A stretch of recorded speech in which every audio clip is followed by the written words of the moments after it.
Watsi hopa. Anieti sai wakshna kunatsa. Waiti anieti gawati nature heti was wamatana. Eke waiti dranasia gatsna kupishta tia swamdana che you itiets patats winnerka. Like waiti do what she tear. Well, do see how it's impacted our Pueblo and our other Pueblo communities. We are seeing a surge throughout our community, and we've reached out to other Pueblo communities, and they are seeing the same spike as well, And with that, we will need to send a message out to other Pueblos to make sure they are being tested before coming out to our Pueblo, which falls under our executive order number 5. I am asking that you please adhere to our Pueblo's order as well as other Pueblo order and closures. As a Pueblo, we've been in communication with all our Pueblo entities as how we can ensure we are carrying out COVID safe practices and taking necessary precautions and measures to safeguard employees and the individuals they serve.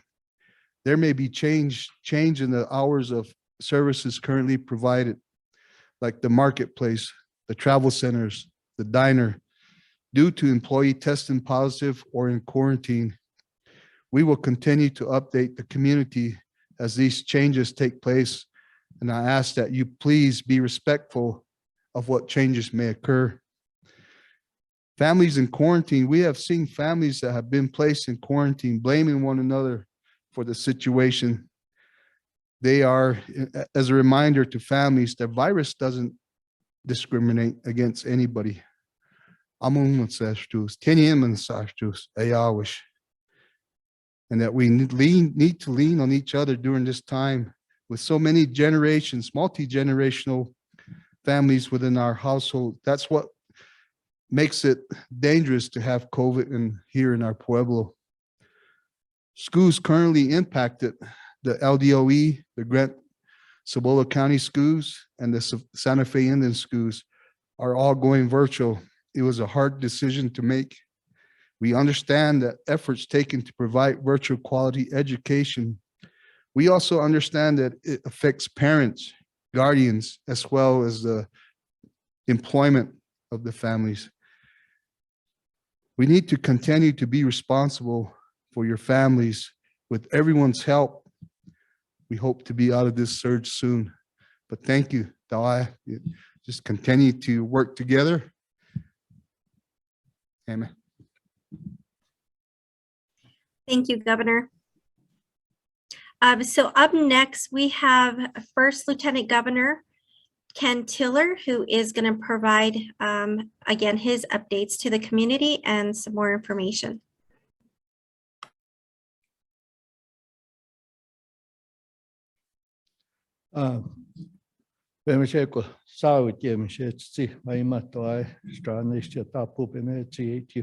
Creati sheko ti mai mati taiti emeti strana stranisti emeti ekos chicken the juska yaptun eti tishania nieti koko eti no tantra nastro se hopa strana dem sheti we do ti kersti she we kani she emeti taati emeta school try she do emeti sayut yameche.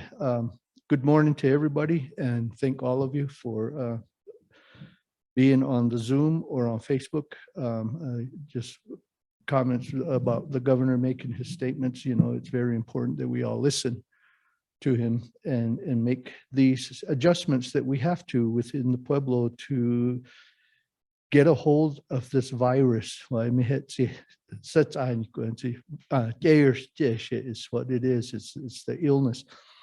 So currently the schools right now are looking at virtual learning, and by the schools, it's the Laguna Elementary schools, the Laguna Early Childhood, Laguna Middle Schools, the Grant Cibola County School System, and Santa Fe Indian Schools. So we know that a lot of our kids do attend every one of these schools. So it's very important that we continue to look at the safety of these kids. These schools under the LDOE will begin virtual learning on January 14th of this year, 2022. Due to the surge in the positive COVID-19 cases within the Pueblo.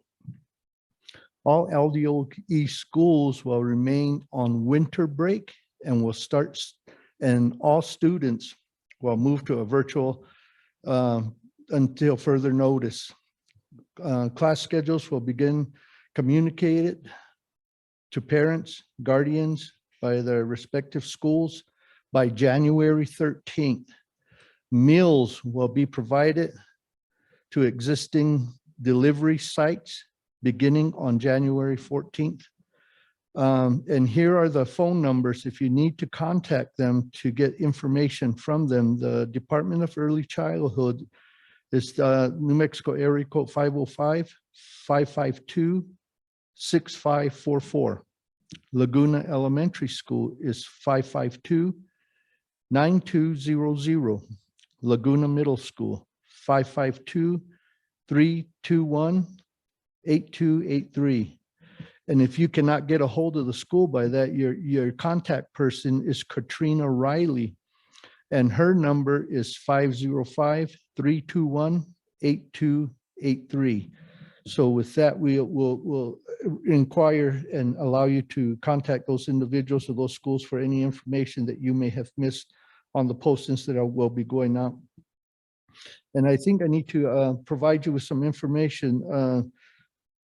Last year during the COVID, we were on virtual, and some of the conduct that was observed on past virtual classes that were being held in the homes, some of the children were, they had no adult supervision. And the conduct of some of the parents was observed through the virtual video of not being appropriate, and we need to really think about that.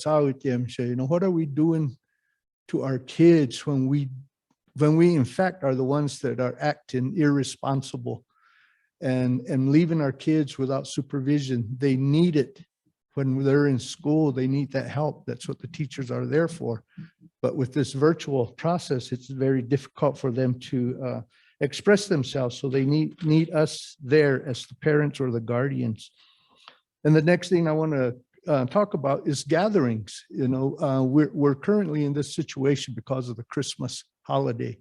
It really hit us really hard because we had our loved ones coming home from out of state, from around the state here, from everywhere. And, unfortunately, we kind of let our guard down as a Pueblo and as members of the Pueblo. And this is what happened. Large family gatherings currently is in the governor's executive order number 5, and those can be birthdays, the holiday gatherings, and unfortunately, currently, we need to look at the process of the funerals. When we lose a loved one to this, or to any other reason, we need to look at the fact that we cannot gather in a mass group anymore. All the churches currently are no longer holding funeral masses or regular masses until further notice. So we need to understand, we need to do our part in observing and acting in accordance with the executive number 5 so that we do not continue this rise in the positive cases. We are trying to give all of us the path to change the direction of the spike in positive cases on the Pueblo by providing you information and providing you the guidance to please understand this is for our own good, that we need to start looking at these things. The active current cases on the Pueblo are, we have 97, with 30 of those cases being children under the age of 17. These young kids have no choice because of us as adults And we as adults need to abide by these things, wearing our masks, staying socially distant when we are out and about. So I would request all of us to really take that into consideration. Households in quarantine currently, we have 106 households with 370 people impacted currently. That's really, impacting the quality of life we have, and we need to be very careful because we have elderly. And as the governor said, most of us still live multi-generationally in our homes, which is just who we are as Inkyu staff, Kawekame staff. We live that way. That's the way we always have lived. And it's nothing bad, but we just need to make sure that we're very careful when we're out and about. Current cases by village, Siama has 17, Encinal has 4, Parahi has 9, Laguna has 41, Powati has 4, and Masita has 22. So as you can see by the numbers in the villages, we got a lot of work to do in all our villages in bringing those numbers down and being able to work together. And it's trachache strus emeti stranaistieko emeti huchani koiti hastis emische tstikas huchani go ho emeti oeti to eti trayapana teti trakanye strus hopa.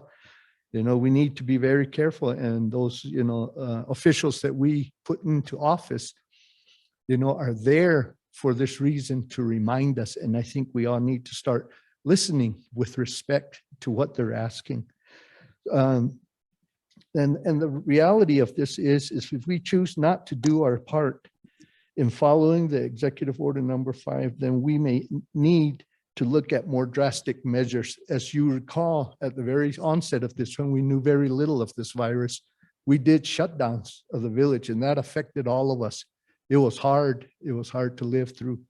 And right now, it's important that we look at that and we try our best to all work together and prevent having to go into shutdowns again. I think we can do it if we all work together and if we obey whatever your leaders are asking of you at this time, please observe and adhere to those policies and processes that they put up there.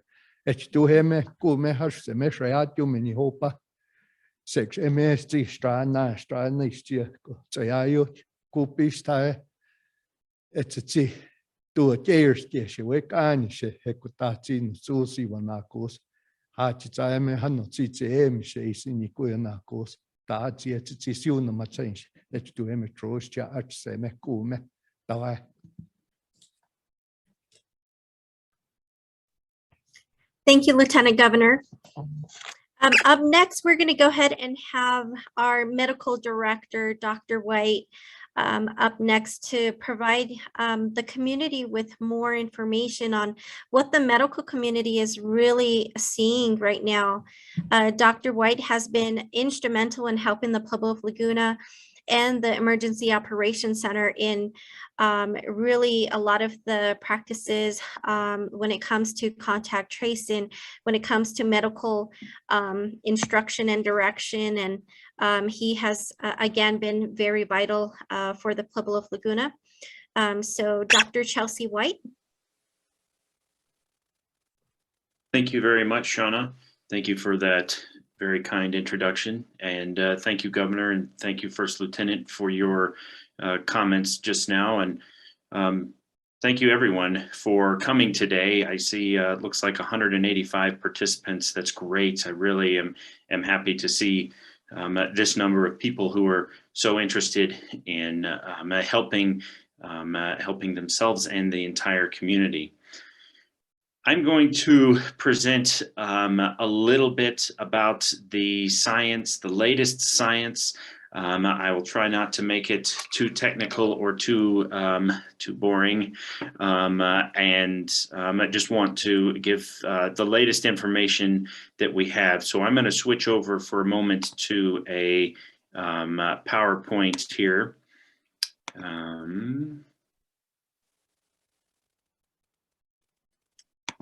Trying to Shauna, if you can allow me to share, or if you can stop sharing, I think I will be able to share. Okay, yes, we'll give you permission.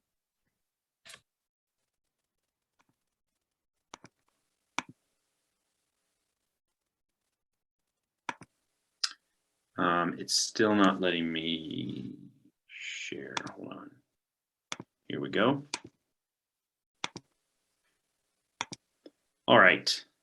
I hope you can see the screen here. So I took a few snapshots from the latest New Mexico Department of Health briefing, because this information is, of course, up to date, but also I think was well formulated. We all know this. This is no surprise. New Mexico is seeing a huge rise in COVID-19 cases. The graph here kind of points it out, but this is a little bit different than when COVID started. When COVID started in New Mexico, it started in pockets. And thankfully, Laguna was not in one of those pockets at the outset, and we were able to adapt and watch other areas and protect the community and individually protect ourselves very much better than I think we're able to do right now. The rise in cases is uniform across New Mexico, and really it is uniform across the United States. As you can see in this picture, basically red is high transmission.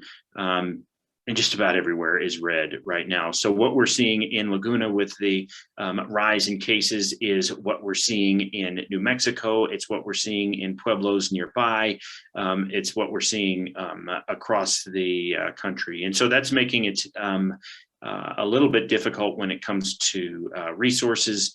Resources everywhere are being strained, and people everywhere are getting sick. But this time around, as you know, we have a lot more knowledge about COVID, and we have vaccines.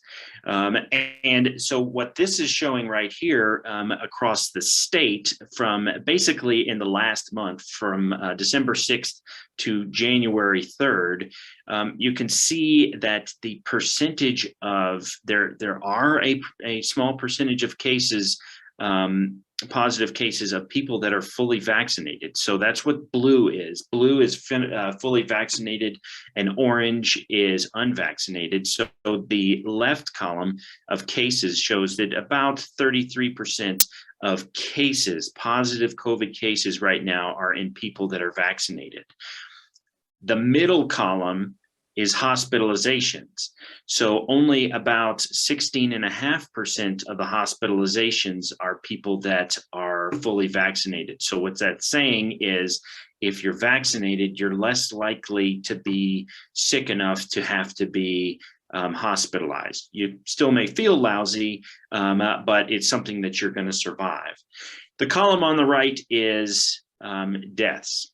And so this is again, the number of vaccinated people in the that are dying is much smaller compared to the number of unvaccinated people that are dying, and only about 12% of those dying right now are those who are deemed to have been fully vaccinated.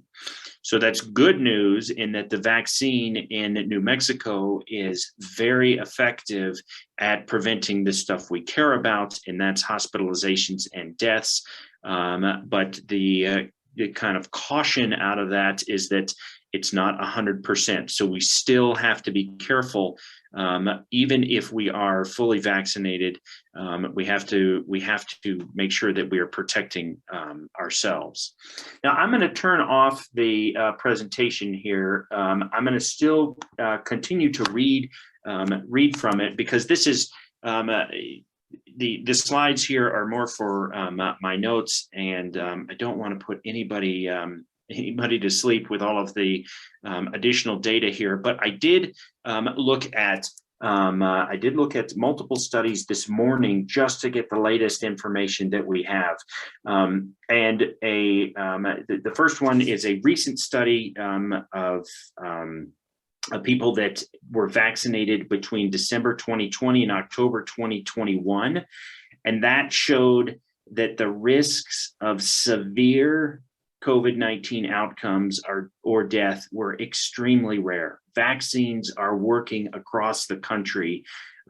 Severe complications only 0.015%, or death 0.0033%. Extremely rare for people to have complications or to die if they have been fully vaccinated. And that was what was shown in the previous slide about New Mexico. So vaccinations are really helping people. We're also, another study has showed that the Delta variant, now Delta is still the dominant variant of COVID in New Mexico. Omicron is coming and it is rising, and it is probably rising faster than we are seeing in the news, just because there is a little bit of lag when it comes to determining which virus variant is out there. But the vaccines have also been shown to reduce the risk of Delta variant infection.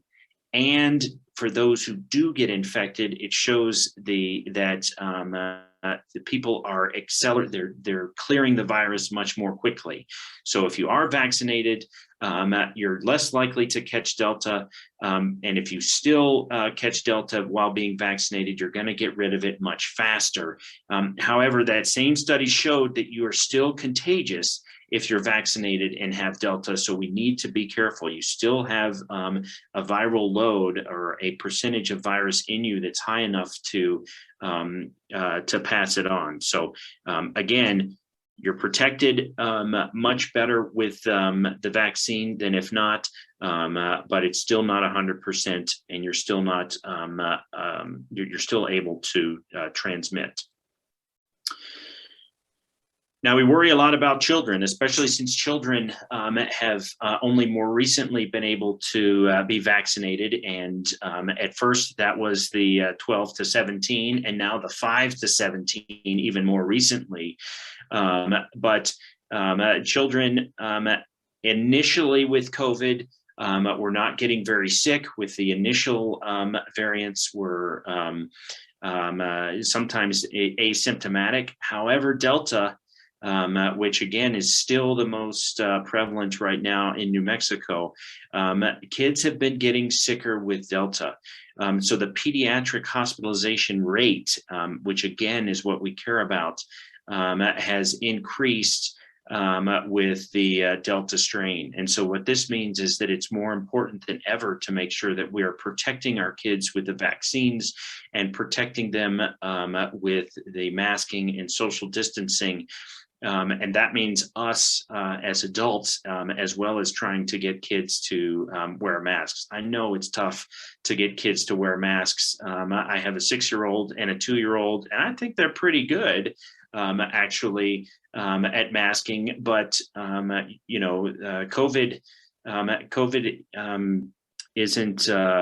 COVID doesn't care, and it can get around pretty good. And what that means that we have to, as adults, be really good and try to make sure that our kids are as protected as possible. Because again, Delta is affecting the kids more than the previous strains did. Now, another thing that popped up yesterday, a CDC study showed that children who had COVID-19 were much more likely to develop diabetes. This study came out yesterday. This is very new data, but it is definitely concerning, especially because we know that diabetes is more prevalent in Native Americans than it is in the United States population as a whole. So I don't know why this is the case. but it is one more reason to make sure that we are protecting kids from getting COVID, just because this is one of the first potential long-term effects of COVID that is starting to show up. I expect that as the year and the years go forward, we will see more and more data about this specifically and about other long-term complications of COVID itself and things that COVID causes. But again, this data that is coming out early, suggesting that kids are at risk of higher risk of developing diabetes if they had COVID-19, is concerning and is yet another reason to make sure that we are protecting our kids from getting sick. There's another very unusual and very rare complication of COVID that you may have heard about, and I wanted to touch on it just briefly. It's called MISC, which stands for multi-inflammatory multi-inflammatory syndrome in children. Which is a complication of COVID that happens 2 to 6 weeks after COVID infection. It basically is it's still extremely rare, thankfully, but it's a condition that kids develop with high fever, with rash, with swelling, and that potentially can affect the coronary arteries. Those are the arteries that provide blood supply to the heart muscle itself. Again, it's very rare, but it's something that seems to happen after COVID infection. But this study that I read this morning, again, a very fresh study, shows that children that have received the Pfizer vaccine, so those are kids that were 12 to 18 years old that were fully vaccinated, 2 doses with the Pfizer vaccine, were far less likely to develop MISC, or this unusual, strange, but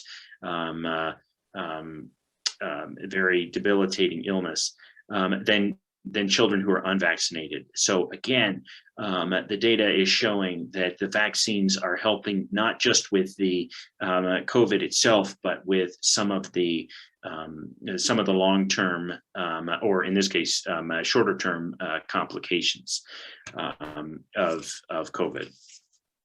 So I wanted to share that science with you. And I think that really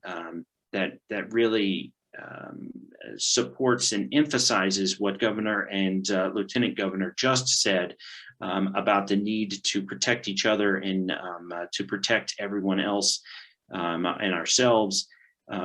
We know that masking and social distancing, while it's just not fun, and it's we can't wait for it to be over. That is what is protecting us right now from spreading the illness between ourselves and others. And vaccination is so important, and it is reducing the numbers of people getting sick, and it is reducing the severity of illness in people who do get sick.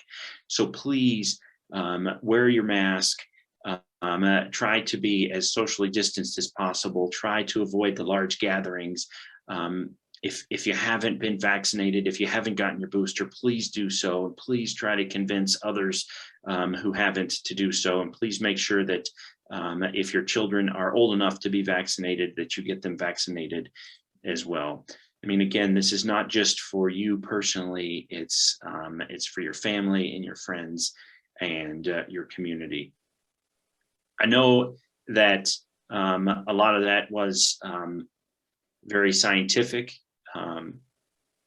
but it's tough right now for those of us trying to follow the science, because the science is changing so quickly. And sometimes it seems like what was important information just last week has been is now almost contradicted by the latest information. And unfortunately, we've had to make changes based on this. And sometimes it even feels contradictory. We're trying as the medical and scientific community to stay ahead of this and trying to share that as much as possible to protect everyone. But I know that there's more than just science, and me personally, you know, like many of you, even though watching the science and trying to do the best we can, it is scary, especially since many of us have friends or family members, relatives who you know, have underlying conditions that make them more susceptible to complications, or have children that can't be vaccinated. My 6-year-old is fully vaccinated, but my 2-year-old obviously is too young to be vaccinated, and trying to make sure that we protect him is important. So again, please make sure that you're continuing with the masking and the social distancing and vaccination until this is all passed. Hopefully it'll be gone soon. Hopefully the latest variant is going to show that it is less, the Omicron hopefully will be less, it'd be less severe than the previous ones. That is yet to be seen, but early data out of other countries that were struck first with this are giving us hope in that regard. So thank you again. Best wishes and best health to all of you. And please let me know if there's anything else that I can do, or any questions that I can try to answer with what information we have. Thank you. Great. Thank you, Dr. White, for that presentation. And a lot of the information that Dr. White went over, we will be posting on our POL website. He talked about COVID-19 testing. He talked about COVID-19 vaccinations. You can also go to our POL website to find out how you can schedule yourself an appointment for testing and vaccination. So currently right now, we want to go ahead and jump into introducing 2 members of the Emergency Operation Command Team. I would like to bring to the screen Incident Commander of the EOC, Chief John Garcia.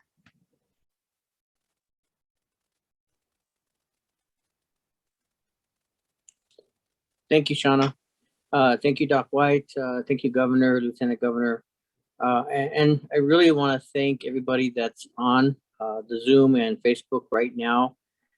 Definitely something that shows that the community is interested and really cares about what's going on, and maybe how to even try to fix it moving forward. I want to say this, and I think this has to be said. The community overall has done a great job of getting us where we are today. We have been very successful with vaccination. We've been very successful with testing, and just in general, everything that we do here on the Pueblo. It's not the same, and that's not the case in many other places across the state of New Mexico. So what the EOC basically is tasked with through executive order is the health and safety of this community.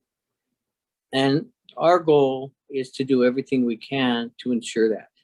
And for the most part, we've been able to do things that other pueblos and other, in fact, even smaller cities and towns here in New Mexico have not been able to do.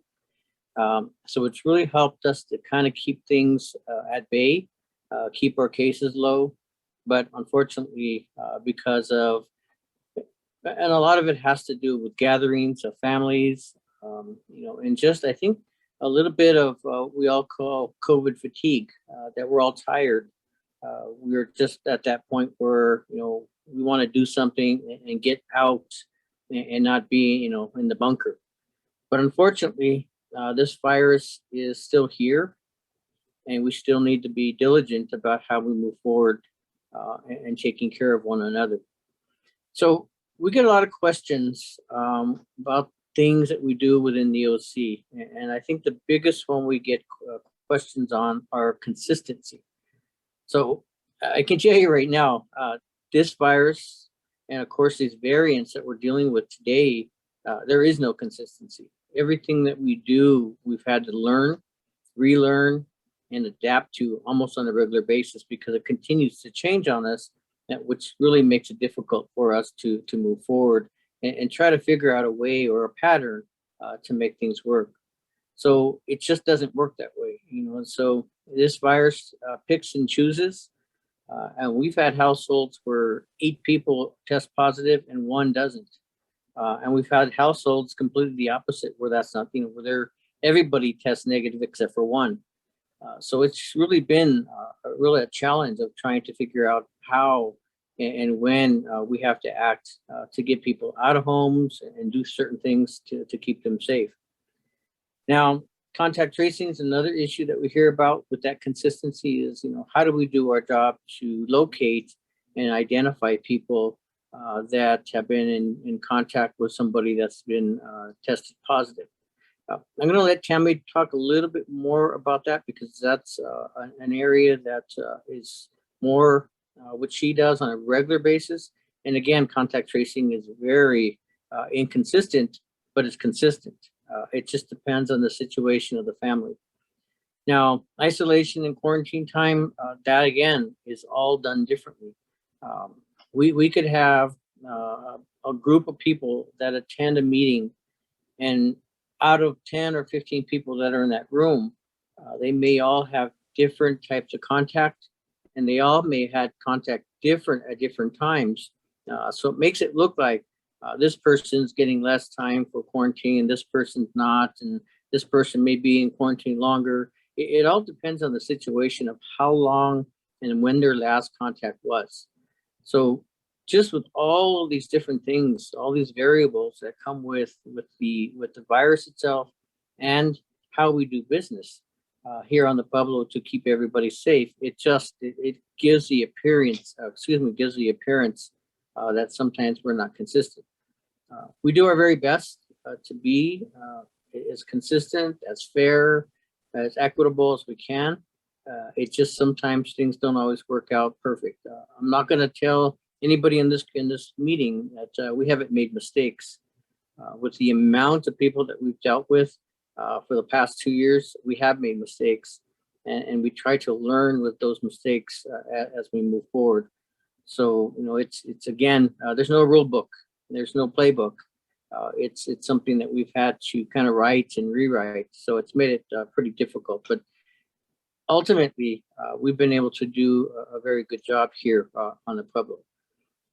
Now, other issues you hear about is, well, CDC says this and CDC says that. Well, you got to remember the CDC is basically a overall approach to this pandemic. They don't look at specifics. All they look at is, here is some guidance that you could use to help you identify and work with your population. And so what we had to do early on with the EOC is look at the community itself. And I think it's been said many times, is the multi-generational households, where we have households where grandma, aunts, cousins, brothers, sisters all live within the household. And if we followed the CDC guidance, we would actually have a lot more people in the beginning specifically that got sick. And of course, in some cases, we may have lost more people in the beginning before we had the vaccine. So we really had to look at an approach that helped us to really maintain and take care of the community at large. And so, you know, I know it's not easy to be put in isolation or quarantine. You know, I don't think anybody here could say that it's a breeze. But what it's all about is trying to keep that spread from taking over the Pueblo in general. And if you think about it, there's only about 4,500 people that live within the boundaries. If we were to do nothing and just let this virus go forward, the potential for loss of life and loss of culture, I think, would have been much worse. And unfortunately, we're kind of back to where we were. Even though we had the vaccines and they're working, we still have to be cautious because the kids under 5 still don't have their vaccine. And we still know that breakthrough cases are taking place, and we know that the elderly are still at risk. And so we really need to work hard and to continue that focus and not let our guard down. Overall, when it comes to consistency, we do our best. We follow the rules that we created. Everything that we do is in writing. Everything that we do is documented. But again, there are going to be times that things are different. And what I mean by that is we're starting to look at alternative ways that meet the community needs. I think everybody's aware of the CDC changes where they reduced isolation time to 5 days, and then they allow you to wear a mask. Well, we didn't feel that that's a safe way of doing business, but we have to start looking at ways that we can work with isolation and quarantine and all these different things that we work with that meet the needs of the community that we're in. And so sometimes we do test runs. We look at isolation and quarantines a little differently for certain groups, just to kind of get some information and some data to help us moving forward. So there are occasions where we allow certain people to maybe come out of quarantine sooner or isolation sooner as a test, but it's very controlled. And we make sure that there's no risk to the community when we do that. And those are done early so we can look forward in dealing with this virus. Because we know we're going to have to live with this virus. It's not going to go away. It's going to be here forever. It's just how do we move forward and live with it? We have to get out of the bunkers, as everybody says. We can't continue to stay cooped up in our homes. We just have to start to think about how we're going to live with this virus moving forward. And the tools that we have currently, of course, masking. When you're around groups of people or you're outside your home, the mask is probably on top of the vaccine, the most important tool that we have, making sure that it's worn correctly and make sure that it's been replaced after a certain amount of uses. The second, of course, is a vaccine. Like Doc White stated, the vaccines are definitely working and we're seeing it. But we also have to make sure that we maintain those boosters. Right now, the very first boosters that we got the initial, and then we got the number 2 shot, which is the first booster, is starting to basically wear off a bit. And so we're seeing a lot more cases, breakthrough cases from those folks. And so our goal is to make sure that anytime that the CDC recommends boosters, that we start to get them out. And that's our goal, is continually to keep people up to par with boosters. And boosters, again, are working. Even though people are getting sick, they're still keeping us out of the hospital. And of course, the worst case scenario of being of passing away. Then testing is our other tool, is continued testing to keep that base, make sure that we know where everybody is. Especially right now, this is kind of where we're really good at, is being able to test and find out what our base is. And that's why we're seeing the numbers that we're seeing, because we're testing, and we're testing on a regular basis. So we're catching a lot more, but unfortunately, we're putting people in quarantine because of that. But again, that helps us to keep that spread down to a minimal. And then what we have to do, the responsibility of each and every one of us, the employees, the community members, and the people that come to visit, the responsibility is on us to make sure that we're doing everything right. If we're going to come into the Pueblo as a visitor or an employee or anybody, we need to make sure that we're completely vaccinated, that we do random testing, that we wear a good mask when we come in, and we minimize our socializing outside of the Pueblo. Again, I know a lot of people are wanting to go to games and concerts and all these things, but right now it's just not quite the time to do that. And so we ask everybody to be responsible and help us all to get past this. We will get past this. This virus will eventually turn into similar to a flu. We'll be able to maintain it. The vaccines will start to work even more effective than they are today.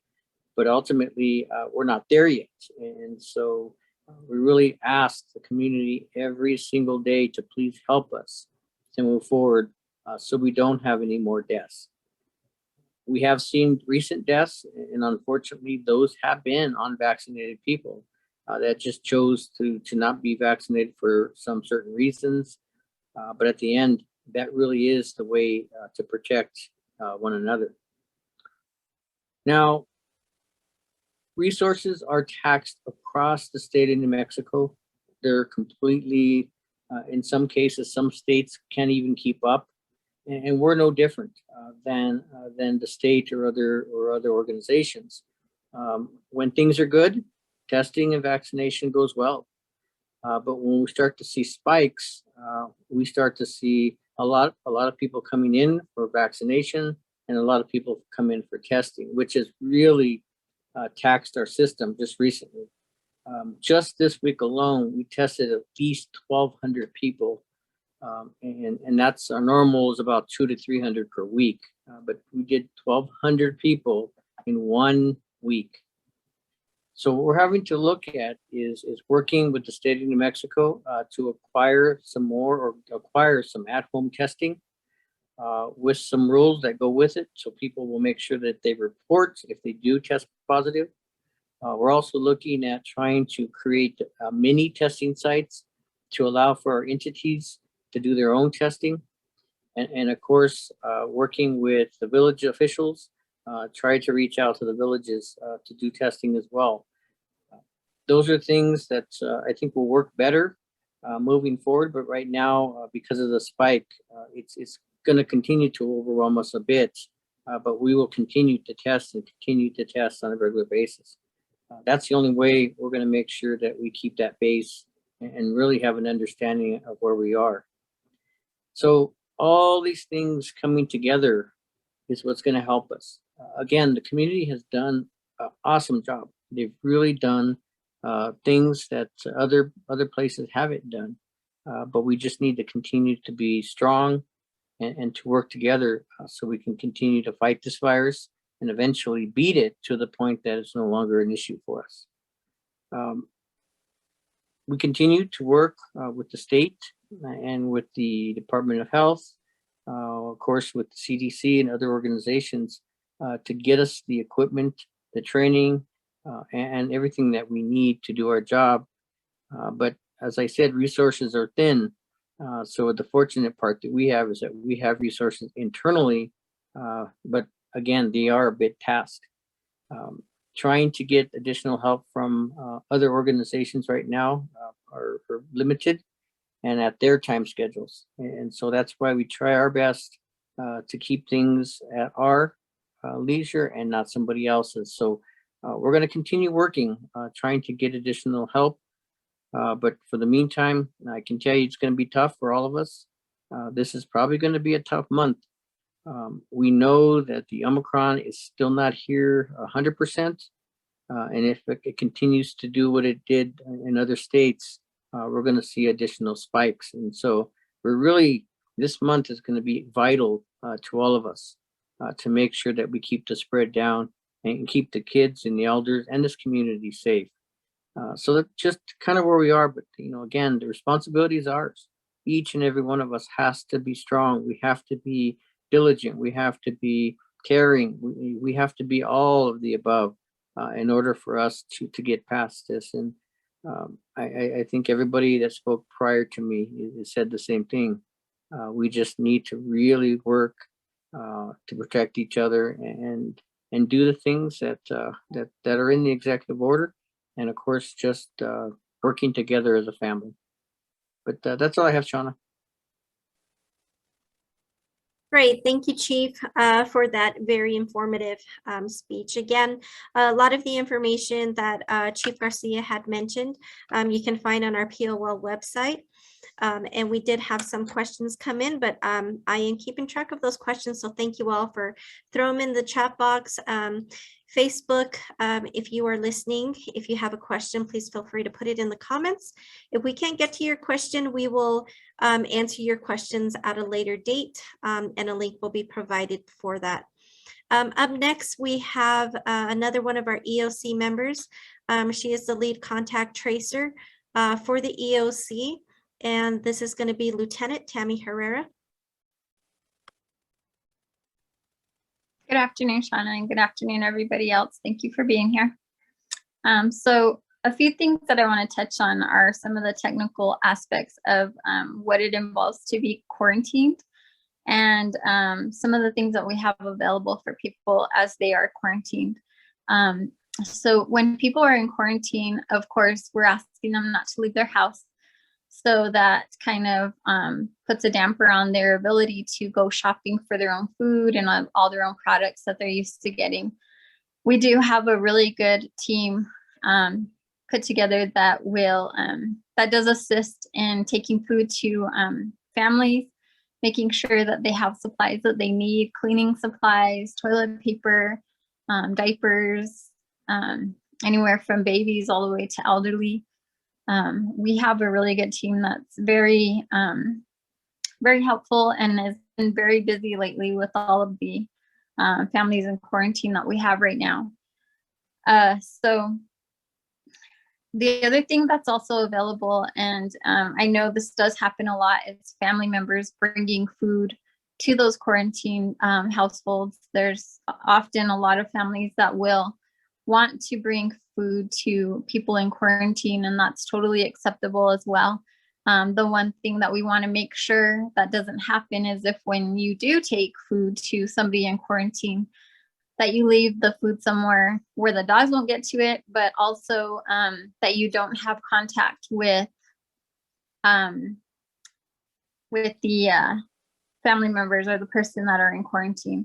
So just leaving it outside and then leaving, then they can come out after you're gone to get the food or whatever you've brought to them.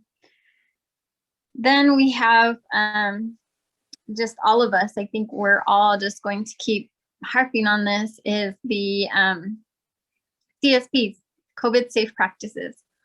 We do have this, and this is the biggest tool that we used when COVID first started, and it worked. It worked for those people that were very diligent about it and would wear their mask diligently, social distance from people outside of their household. I think the biggest thing here is that it's fairly easy for us to be able to keep our distance from people because we have such a big area to be in. We can go out in our yards and we don't have to be all close to everybody else like the city does. So we have that to our advantage, and just kind of keeping to our own household is what's going to help us in the end. I know it's hard for us Pueblo people not to visit family members. I know it's really hard for us not to go eat with people, because that's just what we grow up doing and that's part of who we are. And it's been really hard for all of us, and you almost have to try to be antisocial a little bit because you just don't know where your family members have been. So I know it's hard. I know it's really hard, but in this time right now, we're having so many cases and we're having so many people get sick. It's worth it. It's worth it right now just to take those extra steps and to wear your mask, to distance from others, and to wash your hands and clean up like we asked from the beginning. We did have a lot of that would help people to remember how to prevent themselves from getting sick. And it's still going to be the same thing now, not just back then. And I know we're all tired of doing it, and I know I'm tired of doing it, but in order to make sure my kids are safe and everybody in my family is safe, it's what I'm going to do right now in order to make sure that we don't have more cases. The other thing I want to go over is what defines a contact. I think people, just like Chief Garcia was talking about a while ago, people don't understand what it means to actually be a contact to a positive, or what's the criteria that we use to determine who goes into quarantine and who doesn't go into quarantine. So one of the things that we use here in the Pueblo, it's similar to what the CDC uses and what the state uses. And this is basically the criteria we use. It's anybody that is within 6 feet of a positive case for more than 15 minutes or for 15 minutes or more cumulatively throughout that 24-hour period. So say there's a positive case in your office building or something, and they come in and sit with you for 5 minutes, and you're only maybe 3 feet away because they're sitting in front of your desk. And then they leave. And then later on, they come in for another 5 minutes and leave. And as long as that happens 3 times during that day, there's your 15 minutes. But it has to be within that time. Just because if that positive case is in your office building, but they stay in their office or they keep their distance from you, you're not considered a contact to that positive because they kept their distance. And that's where the distance is very important. Keeping that distance from others is what's going to save you when it comes to contracting this virus. As I'm hearing with Omicron, and as everybody's hearing, it's not here yet. But we are hearing that it is much more contagious and that it may take even less than that to contract that variant of the virus. So just remembering that and really getting good at your CSPs right now is what's going to help you. I'm going to go over a few of the numbers now. We just it just seems like I get positive cases called into me almost on an hourly basis, and that's no different today. So as of right now, our total case count from the beginning of the pandemic is 1,016 cases. Out of those 1,016 cases, we've had 890 people recover, thankfully. Right now, we're at 104 active cases.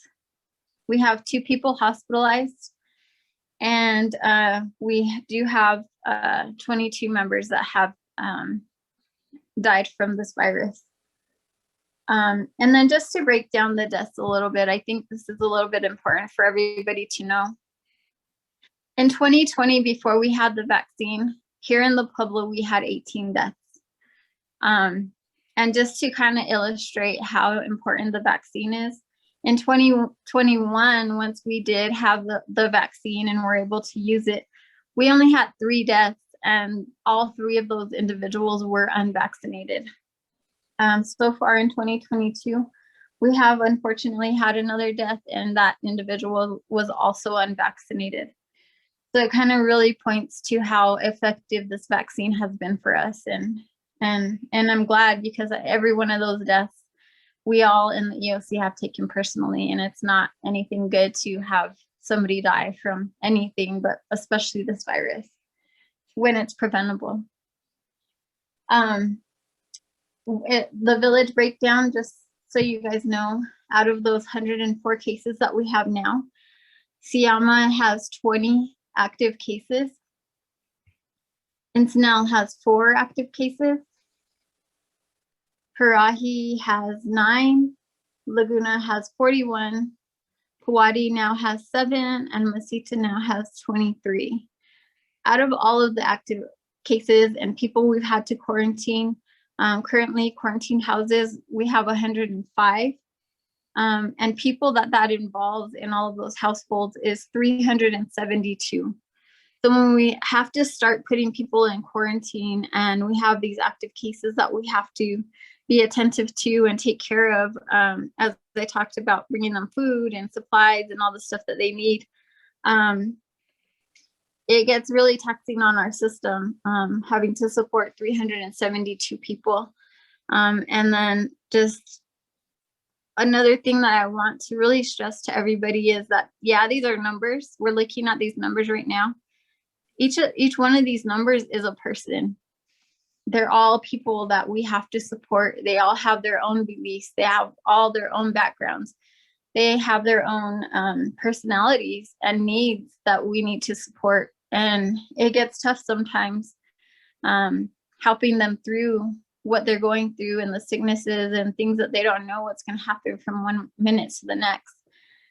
So any help that we can get from the villages, village officials is greatly appreciated, because this is a big a big task for anybody to take on. And we do have an awesome team, and we our whole team, I think, is very compassionate and caring and really cares for what happens to these people and all of the Pueblo. And we want to make sure everybody's safe. Just another breakdown of these numbers too. Out of the 104 cases that we have actively, 33 of them are children. So every time we get new cases, there just seems to be a kid involved in one or two of them. But I think that's about all I have for my presentation. The other thing I was asked to kind of touch on was how these cases have affected the entities within the Pueblo. Right now, we have almost every single entity has been affected by cases. We have multiple cases within each, within the Pueblo of Laguna organization, the UA, LDC, Rainbow at the senior center. And then we have the LA High School, the housing. Almost every entity is affected by, if not a positive case, then somebody in their organization being in quarantine. And I think all of the schools have really been affected by it, which is why we're seeing them now go virtual. So everybody, please, I just ask you, be as careful as possible. If you don't really worry about what happens to yourself, please think about the people around you.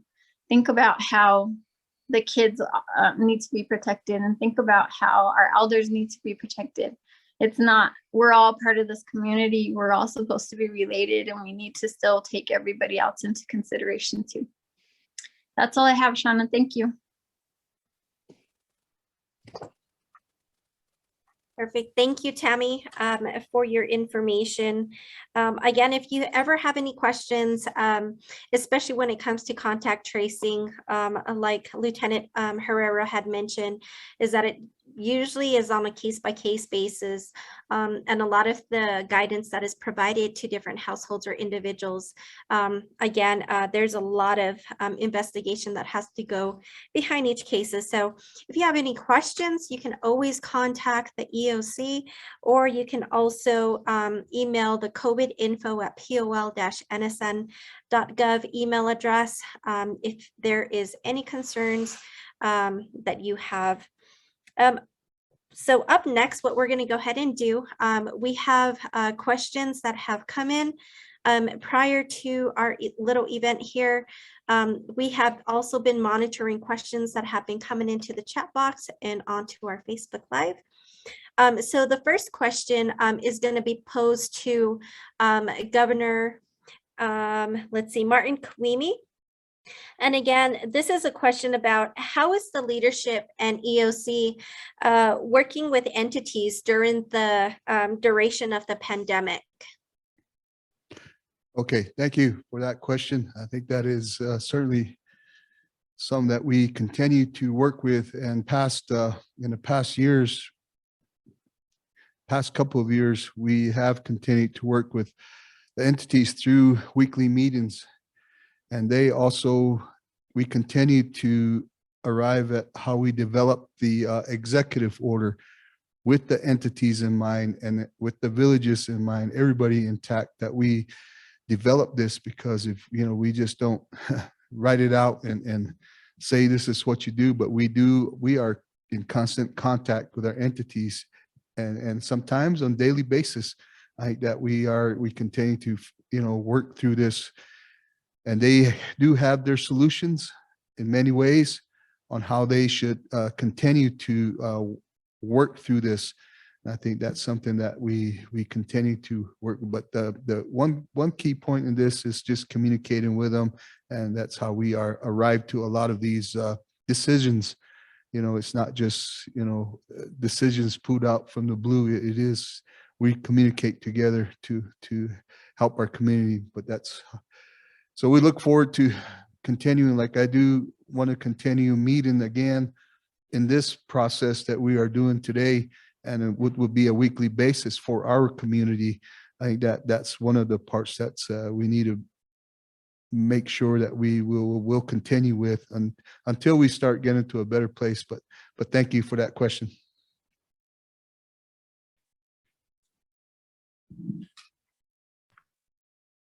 Great, thank you, Governor. A next question that came in, this is concerning our testing within the Pueblo of Laguna. Lieutenant Governor, First Lieutenant, if you want to go ahead and add to your or to the question, is the leadership, how is leadership working with entities? But I think specifically, if you can tell us how the villages have been able to manage with some of the pandemic work within the Pueblo of Laguna. Well, thank you for that question. The process that we currently have for our villages to be able to talk to one another and with the EOC is basically through Zoom meetings that we have with the staff officers, presentations by the EOC and by everyone involved in the process. And it's a collective effort that we all strive to continue to get better at. So that's how we continue to monitor the cases within our villages, being able to provide those individuals who are quarantined or affected by this with the necessities that they need, getting in touch with the emergency management for PPE, and then for the food process too. They do deliver, and we're still working with that process. We don't want to minimize anything that's going on with the villages. So they do come out and they provide us all the information necessary for the village officials to make good decisions for the members within the villages. But I hope that answers that question, but I'll turn it back over to Ms. Duma so that we can move forward with this. And then once we're finished, then I'll come back up and do a prayer for all of us, close us out. So I'll be back. Thank you, Lieutenant Governor. So this will be our last question. And again, thank you for those who've been submitting questions to us, but for time constraints, we don't want to keep you guys on here for any longer. This question is going to go to Chief Garcia and Tammy, if you want to chime in on this. This is concerning testing. There's kind of a two-part question to testing. First question is, what can be done to improve mass testing within the Pueblo? And tied to that is home testing with the rapid test. Will the tribe be providing access to rapid home testing?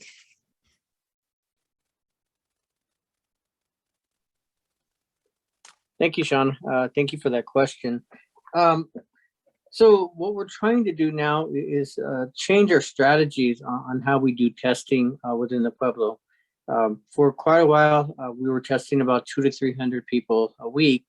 And again, as of this week, we're pretty close to about 1,300 people that we've tested. So what we're trying to do now is adopt and change some of our strategies to have the entities start doing some of their own, even tribal governments, and for our testing group to go out to the individual villages to do testing. Now, again, the whole entire state and pretty much everybody at this point is overwhelmed with testing. So we can increase and ramp up our testing, but we're still limited to having all our test kits go into the state of New Mexico for processing.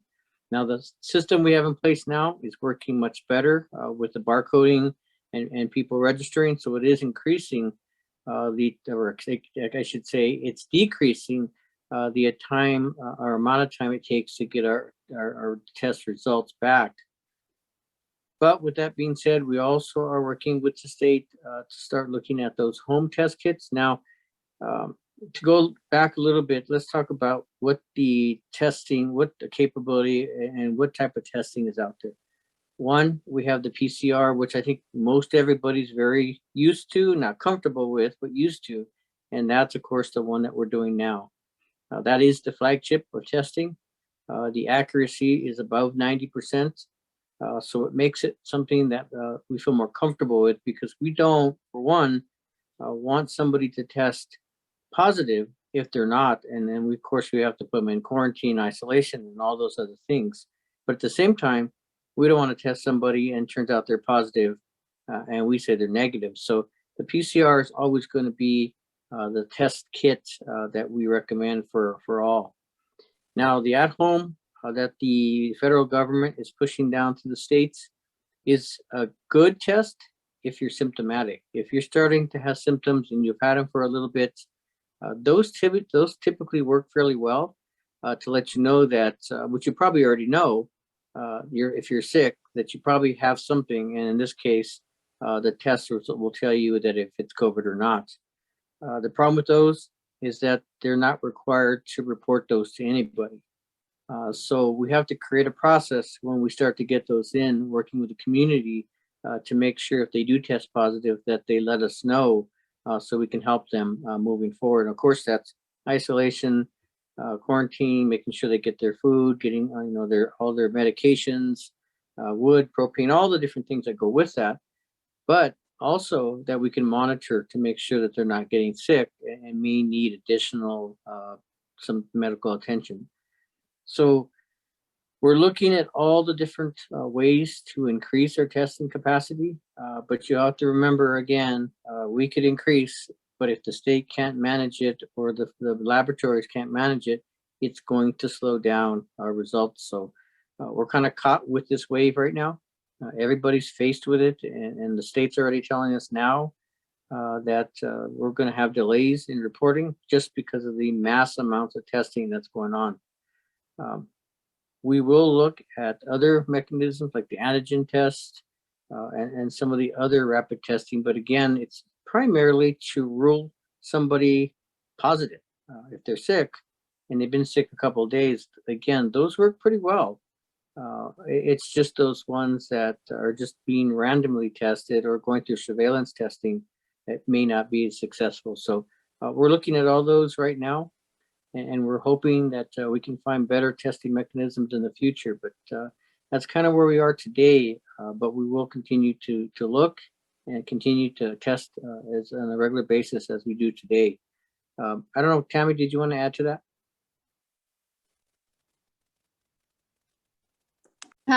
You covered it really well. Thank you.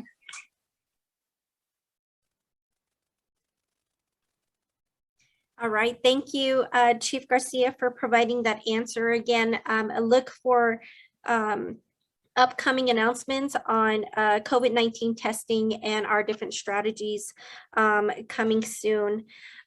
So leading off with this event, we are that's all the questions we can take at this moment. If we weren't able to get to your questions, again, we have been writing them down, and we will provide them in a document to answer later this week. They will be posted on our POL website. Again, information that you can find on our POL website is testing date and times and the registration link. We also have a step-by-step instruction on how to get yourself registered for a COVID-19 test. We have COVID-19 vaccinations information for both children and adults with our Pfizer, Moderna, and pediatric Pfizer. There is also a link where you can go ahead and get yourself registered for a COVID-19 vaccination. We are vaccinating primary, secondary, and boosters. So at this time, we will go ahead and close the event with Governor Kowemy to go ahead and say his final remarks, and leading off with First Lieutenant Governor Ken Tiller to close us out. Governor? Information, and we'll continue, like I said, we'll continue to update the community. I think that is very important because, education of this virus is vital, and it's most important at this time to understand what's going on and how we maneuver through this. And also we know what works as a community, It always comes down to our responsibility of each and every one of us. I'm a sa hanut yemish. Use take truth. Wait, it's a anieti say it's tawatsi nukshna truth yani el et gay wait say opa hashsame gometi wait in nene truth jushia say opa so we shot inent.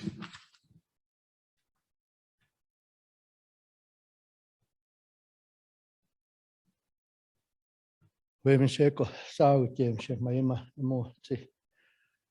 Tawai tsikne taatsi etsi sai watjameshe pastutsi emetsi taatsi zoom tse kutsi iskutsi skuatjawa se kaitsik hetsi tawatsa etsi hetsi nyawa tunime wana strusa se etsi tikwitik kait tan se tikoik stuna kutsi mish wetsi amutsi haashi sikti wetsi tseemshi intjama kutsaati tsi hotsi intjutse kutsi iskhanutsi kemai kamutsi tuotsi tjersti se tsayamani etsi taatsi etsi amuma nitra sikotsi niwana matasi amutsi tsayayut kupista shotna etsi taatsi hot nyawa train skrus vemesheko na neshtia utsi nautsi kupista tsayayut kosu na man kai transi komenshmayan kai transi tawatsi na nietsi wetsi tawatsi skawasha ko yuketsi stana kemse Tieman tse yukaitsik tawatsi hoensi tawatsi tai trash ko tiemetsi tawatsi hoetsi show ketsi tawatsi siuna matsanshi ko ti amutsi hashi tse shekuyo tse shehati tiemetsi emishe timinutsi hati ti kruk ketsi shamitsi niashu tsana krus kaime pamitsi payamenit amu Kaimish no tsi kokchna jo ko tsi se tsi newish tia me wana strusa shitawatsi tsi saya shut stan she tsi ta tsi shein ko tsi emetsi no yo tsi hat tsi shut tsi em she tsi ko ekstuna ko tsi strau kem she man tsi strua tsi se emetsi tsi pina tsi washu tsi nyawa tra ni jo atuma se tsi he tsa hat tsi man tsi emetsi emetsi tsi tjersti tu etsi kansi tsa emetsi ni emani squadron man she ko tsi emetsi man tsi ta hu tsi etsi nitja tsi man she tsi ne to squadron man she tsi ta tsi shei tsi shoi ko shei ko tsa ko tsi ko tsi tu etsi amu tsi stahan kem she netsi Kanye tsi emetsi ko tsi ti su tan she emetsi ti hu chen tsi skaya ta na che he tsi pashu tsi nyawa tra ni ta strus ko tsi amu tsi tsa ko chani na chama ke tie ko sa she he tsi kana tsi to etsi amu tsi pina tsi washu mi tsi nyawa tra ni sko atrumen ko tsi ho etsi hei tsi et nyawa tra ni sko atrum he tsana ha tsi ho tsi to etsi New York school from Simon tsi ta tsi sein ko tsi sho so tani ko tsi metsi nyawa tra ni sko from she ko tsi tsi mo tsi tawatsi hoen ke krus Rami tsi na minata krus kai me ko tsi shami tsi chaya shu tsana pa ko eme to tu strakani tsi ha tsi hu tsi kwa ka tsi tu tsi se hopa tsi saya wish so na Kaimats auta, tsi he tsi strana iskje ko tsat ko chani emetsi ko tan nashe ko tsi emetsi tu etsi takanye ko se emetsi tsi ni ka ko sa se emetsi ko ashkwa tsi gen tsi so tan ko sein ko etsi nyawa trani ko tsi Atsumai kutsi masha skutro ken etsi so tan sweet tan ko etsi me nyawa tan to so etsi tu etsi jemi masha skutro ken sheiki kutsi etsi to etsi me tie ko ta ape ta si sweet ko hanusta ta tie ko ta ape ta okay.